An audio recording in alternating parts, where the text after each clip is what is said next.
Good afternoon, everybody. Thank you very much for joining us at Hamilton Pagan Pride Day 2021. This next session is about working practices during the dark moon. It's being presented by Reverend Charly McCreary, who I've known for approximately 10 years.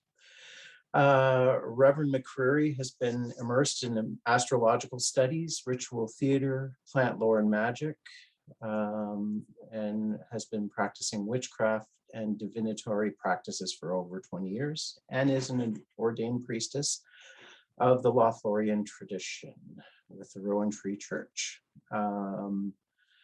She enjoys blending intuitive and experiential magical practices with her enjoyment of academic investigation and study to expand.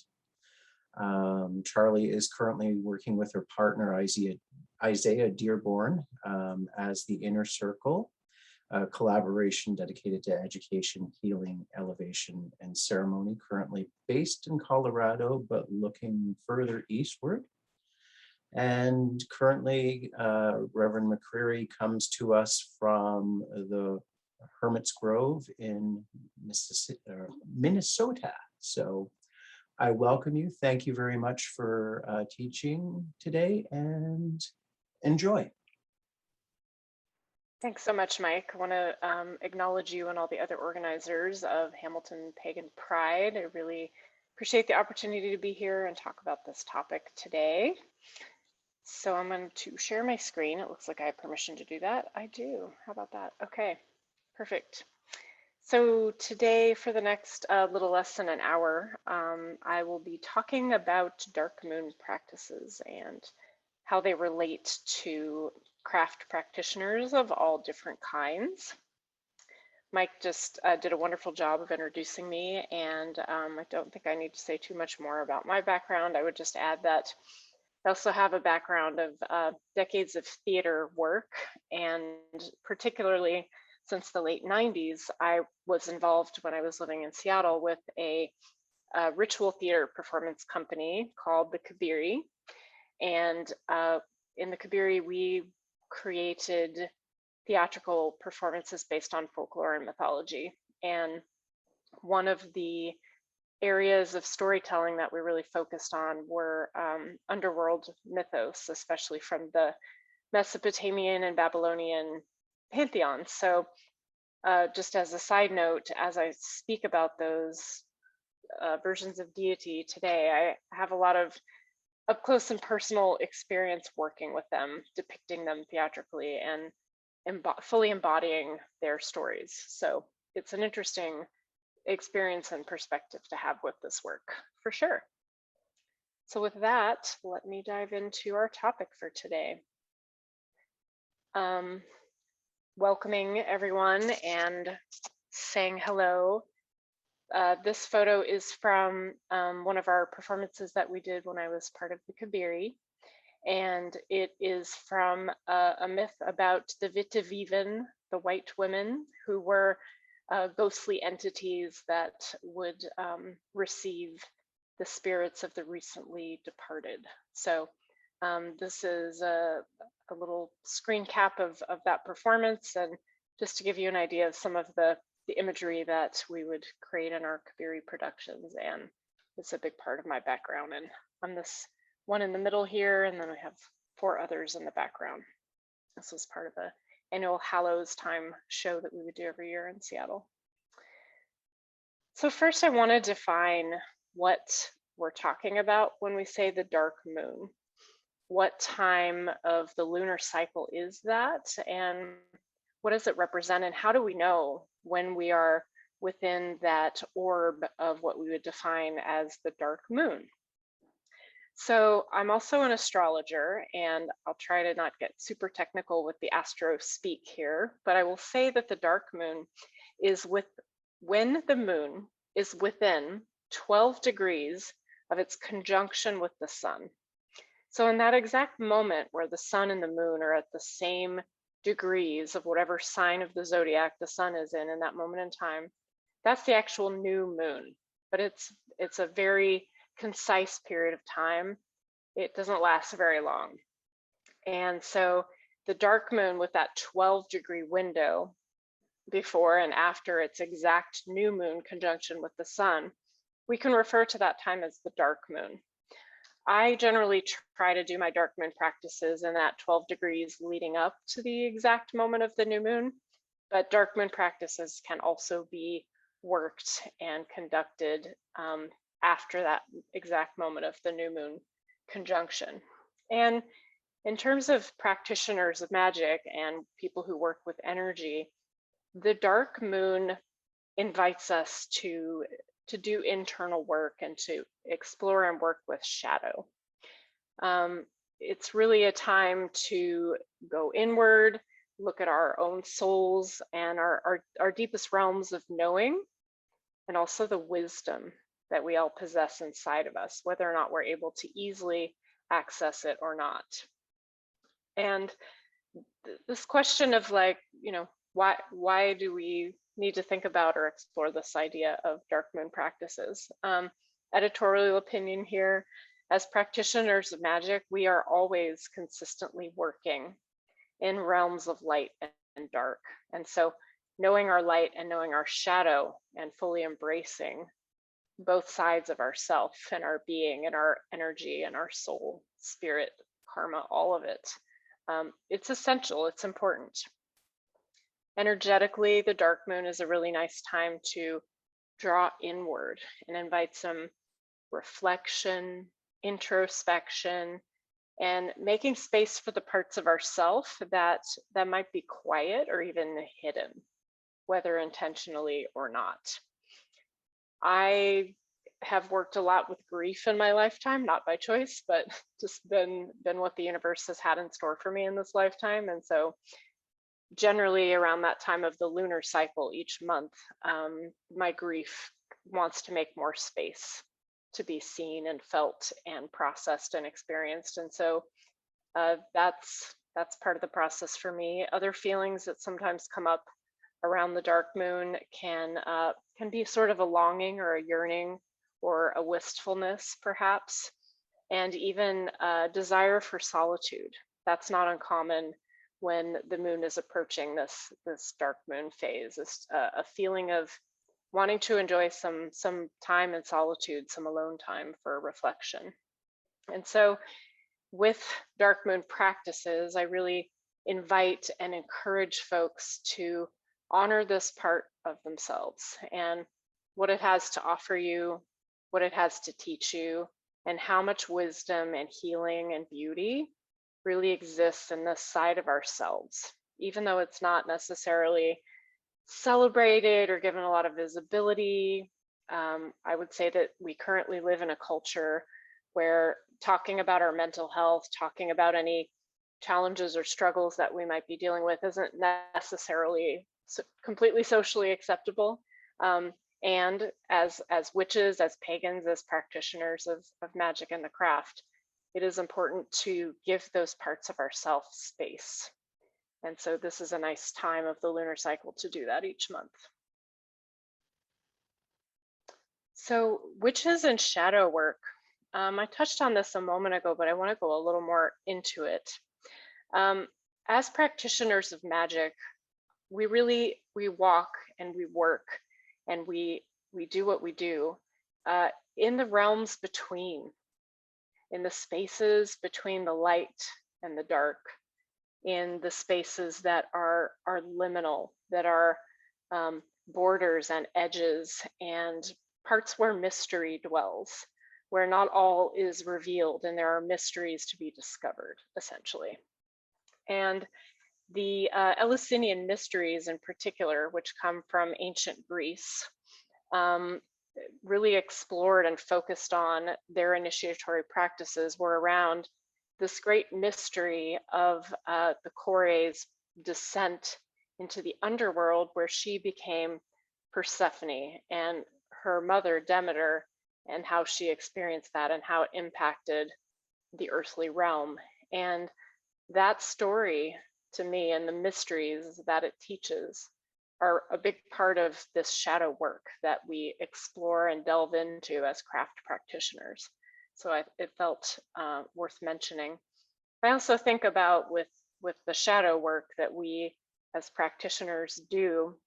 I was thinking about how the very solar and celebratory energy of Beltane, the shadow that it casts is across the wheel on Hallows, and how there's this beautiful polarity of the two cycles of life, whereas Beltane is fertility and creation and flowers blooming and things coming forth into life, whereas Hallows is the drawing inward, the drying and shriveling and falling of the leaves, the dropping of the fruit, and the returning to the earth that all living beings will experience at some point in their life cycle. And so I think that as a practitioner, we cannot ignore the shadow. It's part of our practice. It's part of the foundations of who we are as craft practitioners, as witches. So whether or not we actively seek out and engage with shadow work, it is part of what we do. And so giving it time and space and having some practices is very much in service to that.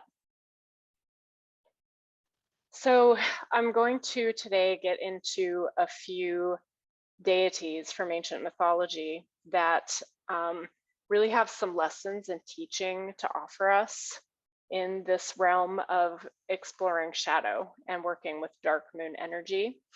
Whether or not your specific brand or flavor of paganism works with deity, I think you'll still find these archetypes and the stories that are associated with them and some of the imagery useful. So whether or not you actually work with deity, I think there'll be something for you here either way. I want to open this part of the conversation by reading the opening of the Orphic hymns. There is a hymn to Hekate, and in Greek, her name is pronounced Hekate. I'll just offer that as an alternate pronunciation. So everyone just take a minute to take a breath with me, and then I'll read this invocation to Hekate that she could be with us for this part of the conversation.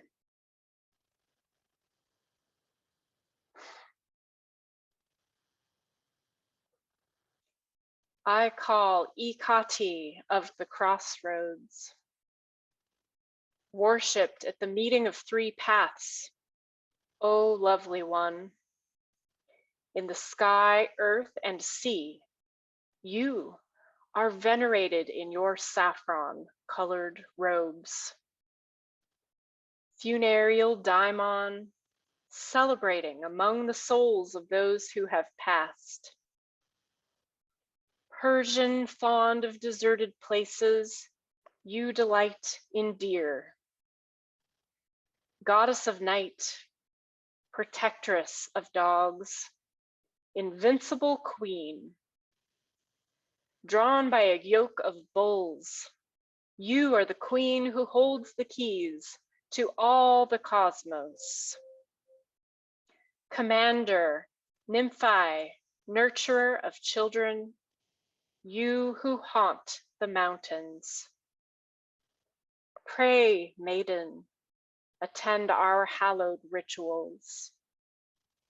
Be forever gracious to your mystic herdsmen and rejoice in our gifts of incense. This translation to the invocation comes from HellenicGods.com, and it's a wonderful resource for all things Hellenic related, including pronunciation and hymns and history. So definitely recommend checking out their site if you haven't before. So let's talk about Hekate. As a lot of you may know, Hekate is an ancient Greek goddess, and her worship extends back to at least the 8th century BC, perhaps even earlier. There's some speculation around how early she might have been worshipped and acknowledged as a deity, but it's at the very least 8th century BC. She's associated, as you might have gleaned from the hymn, and with your own familiarity with her, is a goddess of three-way crossroads in particular. So places where three roads meet, and that liminal space between, where You can stand at the center of that sort of Y shape and be in kind of 3 places and 3 paths at once. She presides over those type of spaces. She's often depicted holding a torch, a key, and or sometimes even a blade, among other objects. Sometimes serpents are included as well. She presides over this realm of the middle sky, which is delineated as the space between the sea, the ocean, and the moon. This was known as the middle sky. And the ancient Greeks believed that this was the place where souls dwell when they are awaiting rebirth, essentially. She's known to be a daughter of the stars, so the stars begat Hekate for us. And being associated with the night and the liminal spaces, workings with or to her practices around Hekate are best conducted at night as a result, ideally by torchlight. Some of the other associations that have arisen with Hekate over time include goddess of poison plants, witchcraft, magic, and sorcery. A lot of people identify Hekate as sort of the patron goddess of witches and witchcraft for obvious reasons. The keys that she bears are the keys to the underworld. So she can move between those spaces into the realm of the living and the realm of the souls and spirit. She had quite a few titles in the ancient Greek pantheon based on some of the roles that she fulfilled within their belief system. One of the names was Hekate Apotropeia, and if you know the word apotropaic, it generally means protection against evil. So she was believed to have the potential for a lot of protection of the home in particular, if statuary to her was displayed and offerings to her were made. She was also known as Hekate Enodia, she who shows us the way.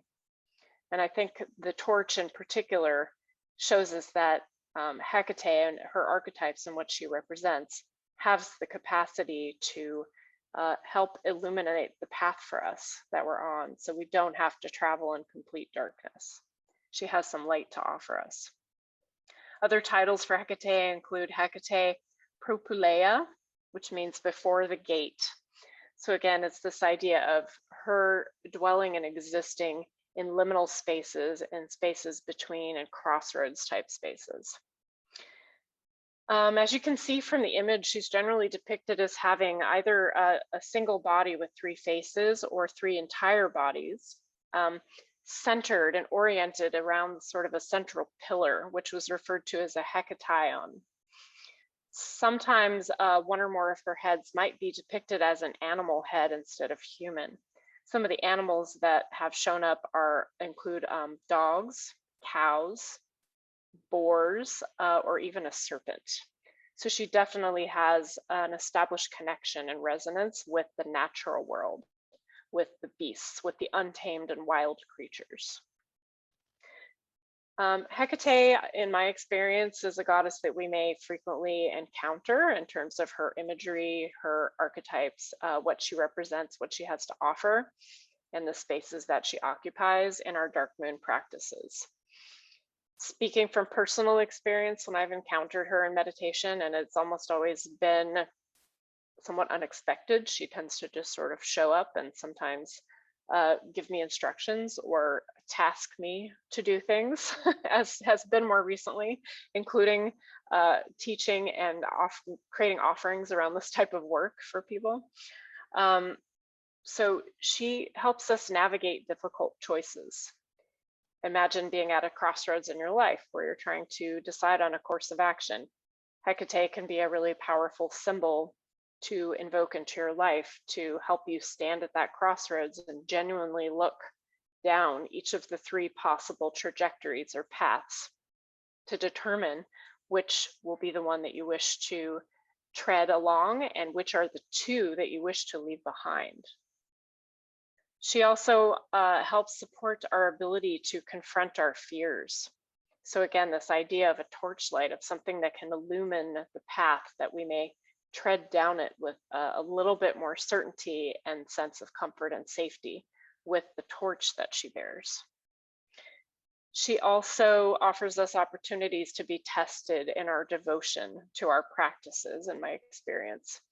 Hekate is not a goddess that is necessarily around softness or nurturing or support. She is a goddess who holds space for difficult decisions and situations in life.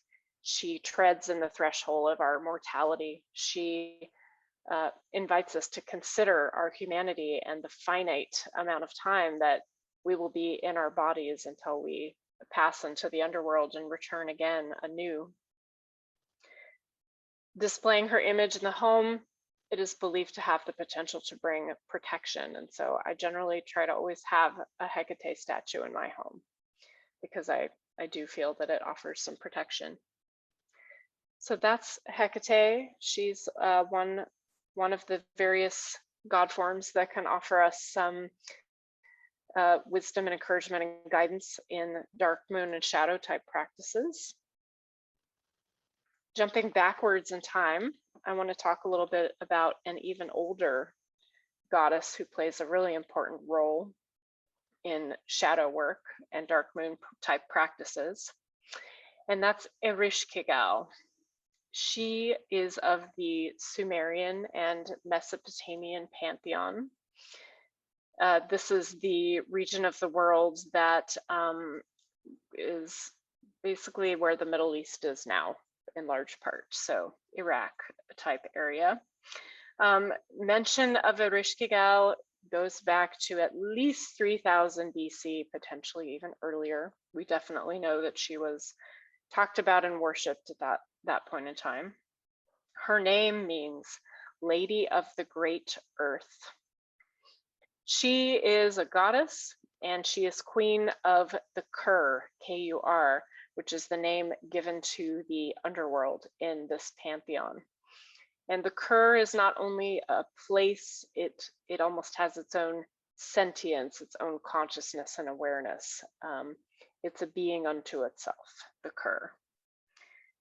It is said that she was married to Nergal, the god of war and death, who later was likely transliterated into the god Mars in Greco-Roman mythology. So we have the goddess of the underworld, and then we have the god of war and disease and pestilence teaming up. And one of the ways that and stories that Ereshkigal is the most well-known and famous and relevant to this idea of shadow work and dark moon practice is the story of Inanna's descent to the underworld. Some of you may be familiar with this already, so I'll give you kind of the abbreviated version. But the idea is that depending on which version of the story you're reading, something happened. Sometimes it's her favorite tree dying, sometimes it's other reasons. And Inanna decides to journey to a place she has never been. So Inanna is known as the queen of heaven and earth. She's celestial. She doesn't spend time in the underworld. That's not where she dwells. That's not her realm. So for whatever reason, depending on the story, she decides to go to the underworld to essentially confront death or try to understand or experience death. As a goddess, she's immortal. She doesn't get it. She doesn't understand, and she wants to. So the story goes that she gets dressed up in all of her Queen of Heaven and Earth regalia: crown, bracelet, royal robe, breastplate, eye makeup, rings, you name it. She's got all these accoutrements on, and particularly 7 items. And she decides to go to the underworld. She arrives at the underworld, gets to the gate. The gatekeeper, Neti, senses that she's there, goes to the queen, Ereshkigal, and says, hey, depends on the version of the myth, your sister, Inanna, or your niece, Inanna, depending on which Sumerian family tree you're looking at, she's out there, she's all dressed up, and she wants to come in here. What should I do? And Ereshkigal says, well, close all the gates and don't let her in until she's taken off all of her various royal accoutrements and adornments. She can come in here once she's let all of that go. And so Neti goes, okay. So he goes out to the 7 gates, and they're closed, and a process occurs of Inanna shedding one by one each of these 7 items that she's tried to bring with her into death, things that represent her power, her status, her nobility, her wealth, etc. She has to let it all go if she truly wants to enter the underworld and experience and understand the teachings and the mystery of death. And she does. She releases one by one by one all 7 of these items until she finally arrives at the throne room of the Queen of the Underworld, Ereshkigal. She's naked. She's not a queen anymore. Death has equalized her. It is the great equalizer. We can't take anything with us that we possess or have in our lifetimes when we die. We come into the world and leave it in essentially the same state. And that's a big part of the teaching here for Inanna. She realizes that she's not special here. She's like anyone else. And Ereshkigal says, okay, here you are. I'm going to hang you on this hook so you can rot for 3 days and 3 nights. And that's what happens. Inanna experiences the grotesqueness and the decay and just the, awful sensation of what it's like to be in the underworld for 3 days. To make a long story short, she is eventually rescued and returned to the realms above, and she's different. She has been initiated now. She has gained an understanding of what it is to experience loss, to go into the darkness, to encounter things that are unknown and terrifying. And she's realized that she has the resilience and the strength to put herself back together and return to her life. And that is essentially what she has to offer us in her lessons, in terms of her encounter with Ereshkigal and what Ereshkigal has to teach her and show her through this story that is very much of the mysteries.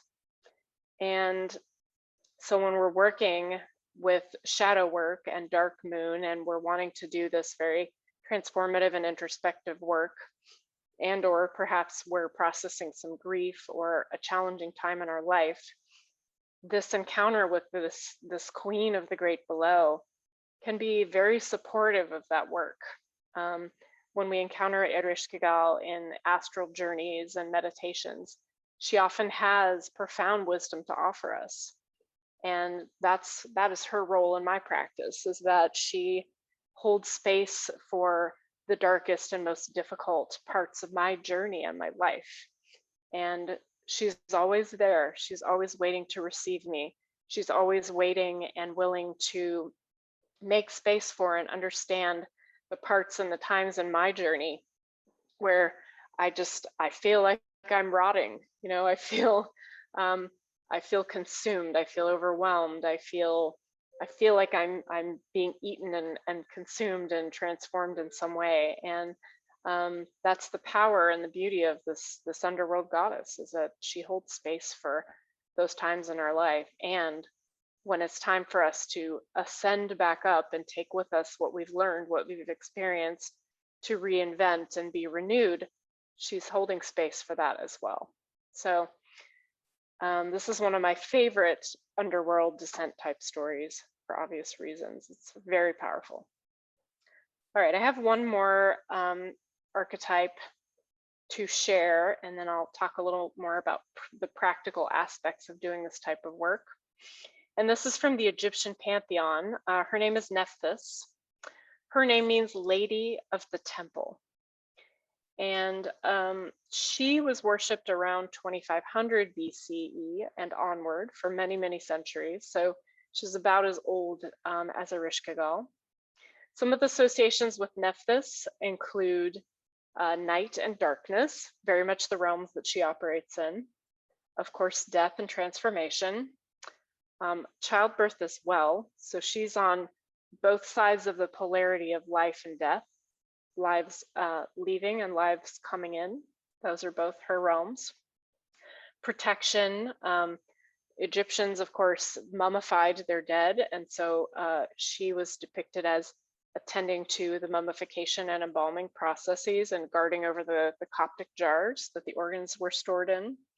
And she also has associations with magic. She's the sister of the goddess Isis and the god Osiris, and represents the death experience and also childbirth, as I mentioned previously. Essentially, she's a goddess of endings and beginnings. So again, like Hekate, she's holding space for the space in between, those liminal and transitional spaces.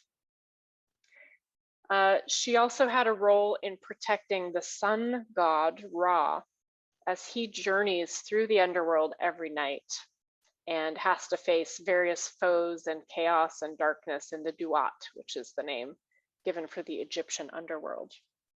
So she had a role in that protection. And similarly to the other goddesses we've talked about today, Nephthys is holding space for us while we're in states of transition, of change, of challenge, of looking into our own darkness and seeing what's there and holding space for that process as we plunge down into the cauldron and reemerge, having been tempered and cooked and transformed. She very much can hold space for us in those ways.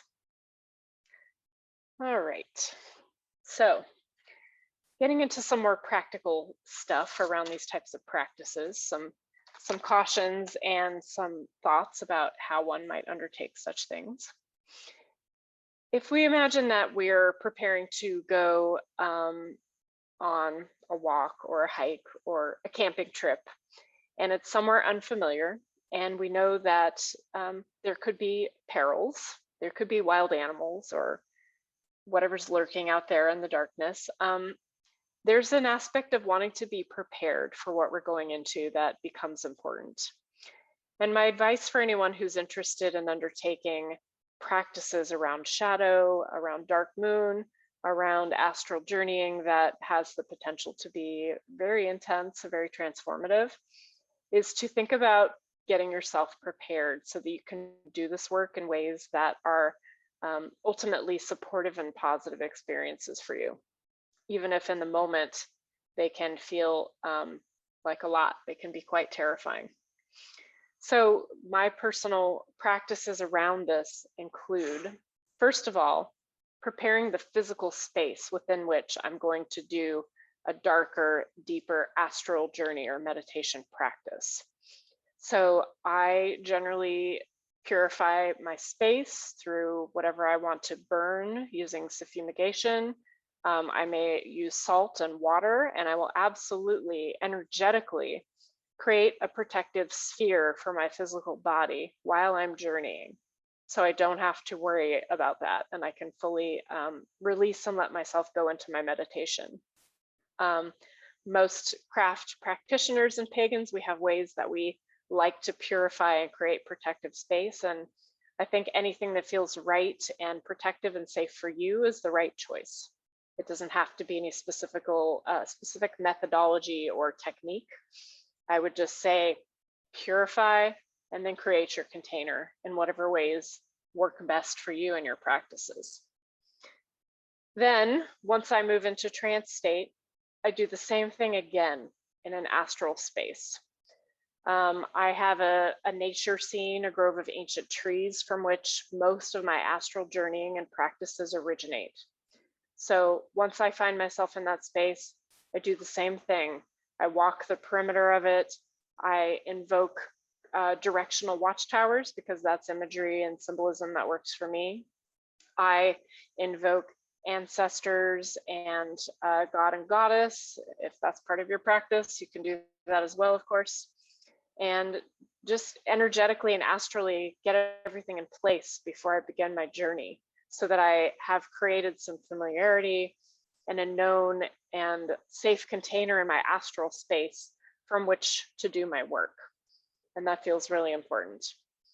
The other thing I work with in the physical realm and the astral realm is finding and encountering and establishing relationships with guardians and beneficial and benefic spirits in those realms that I know will also be present and watch over me while I'm journeying and doing this work.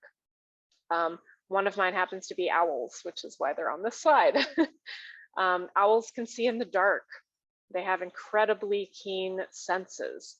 They know what's going on at any and all moments in time. And so by creating and nurturing and sustaining this relationship with owl spirit and owl medicine, they're guardians and protectors for me. I often invoke owls to watch over me as I fall asleep at night. I always invoke them into the astral spaces where I travel because they're allies that I have, and I know that they're there to be my eyes and ears, so that I don't have to be entirely focused on that should anything that I'm not expecting happen. So I feel like for me, the owls kind of cover the above the earth realm of protection. And then in terms of the lower to the ground and terrestrial realms, I have good seeing in the dark, sort of canine type spirit guides and animals that work with me. Sometimes they're foxes, sometimes they're wolves, and they're very protective and fierce. And I often call them in and thank them for their presence and their role when I'm doing this work and these journeys. And then also the plants, the mycelial network, the way that all the plants in the earth can communicate and connect with each other. I invoke and invite those energies into my practices as well, because they're incredibly sensitive to whatever might be moving or shifting or taking place in both physical and astral spaces. So I encourage anyone doing this type of work to discover what your guides and allies are in these spaces, whether you're physically in the woods, meditating or doing practices, or you're in an astral forest, finding and discovering and forming relationships and alliances with entities that will protect you and alert you should there be the presence or encounter of anything malefic or potentially harmful.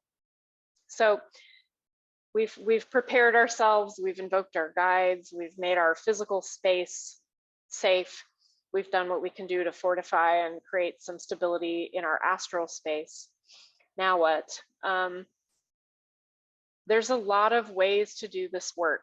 And so I'll share a couple of the most common ones that I do, and I will offer the caveat that there's an infinite multitude of ways to approach this work.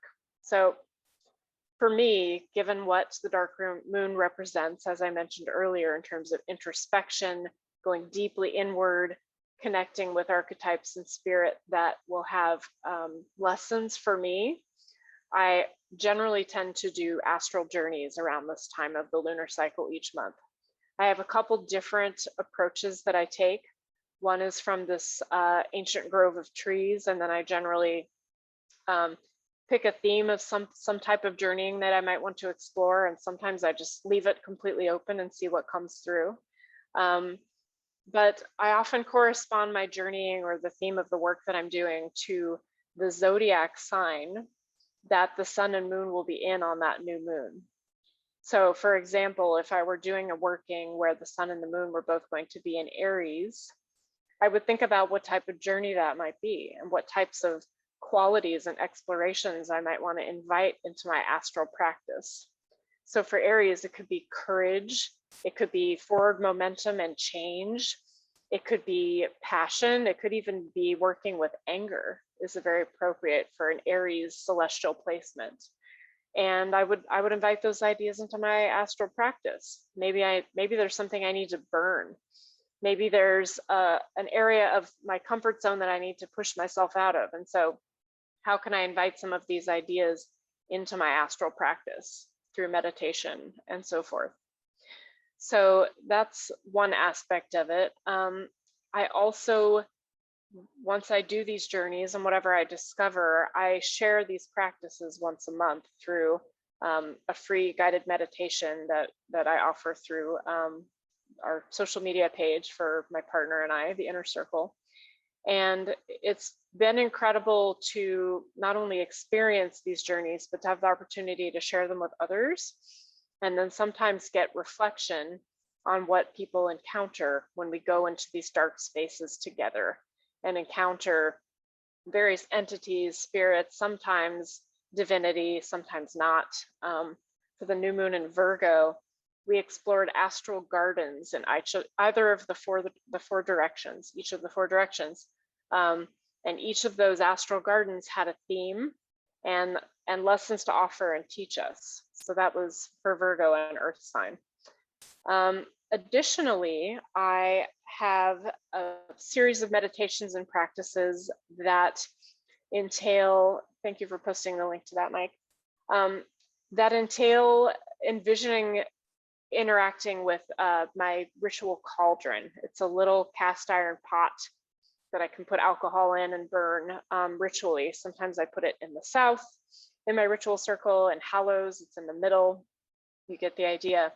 But I'm currently working with a series of meditations where I go into my cauldron and I experience very chthonic, very underworldly, very, it's sort of the portal between life and death type journeys. And so that's a lovely practice and meditation to work with. And every time I do it, it's different and I learn something. And I've had some of the most terrifying and profound and transformative astral journeying experiences working with this idea of going into and being inside of a cauldron to be cooked or transformed.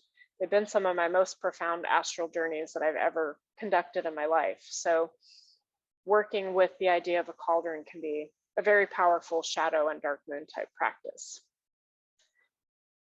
And oh, thank you very much, Mike. Mike posted a link to the one we're going to do in October. So all are welcome to join that for sure. The one other thing that I do when I'm preparing for these really deep and intense astral journeys is that I light a candle in my physical space where my body will be while I'm journeying.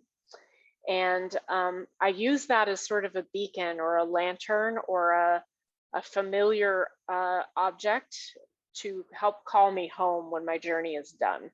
And that helps me a lot. It's certainly not necessary, but my belief and my feeling is that when we bring a candle to flame, we're inviting a spirit into the space with us. By bringing it a light, I just feel like fire has its own entity, its own spirit. And when we bring a candle to flame, we're forming a connection to it, and it becomes a beacon or a lighthouse or a frame of reference to which we can return when it's time. So I, at the start of meditations, always light a candle. I spend some time looking at it and reflecting on, what it looks like, how it smells, where it is in proximity to my body, etc., so that I have a really solid and concrete frame of reference and a little slice of spirit to call me back when it's time. So that's one other part of the practice that I would offer. We have a little time left here at the end. I'll just put my contact information up in case anyone wants to get in touch or attend a meditation, etc. But there's time if anyone has any comments or questions or any aspect of this type of practice or work that they'd like to share. I would love to hear about it. It's like we have about 10 minutes left, so happy to take any comments or questions if there are any.